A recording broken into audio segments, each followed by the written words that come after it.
Welcome to Appliance Advisors with Yale Appliance. My name's Francesco, joined by Dennis. How's it going today, Dennis? I'm doing great, Fran. How you doing? Very good, very good. So today we're going to talk about maybe something that we don't think about all the time, but is how often should we change those water filters that come in the fridge? Or maybe the question is, how do some of us ever change those water filters that come in the fridge? It's a good point. So kind of industry standard, and most manufacturers are going to recommend you change that filter once every 6 months. Now, in that case, pretty much every refrigerator has some type of indicator, be it a light that's blinking or an audible alert. That would just tell you. It's not science there. It's just a timed. It's literally keeping a clock and timing it for 6 months to remind you.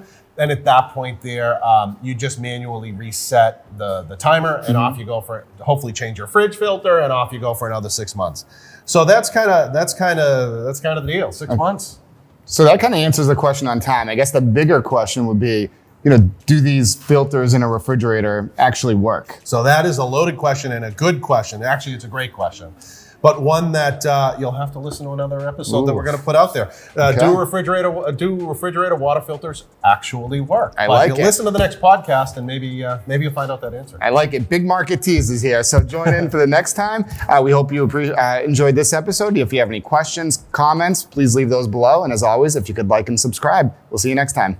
Thank you.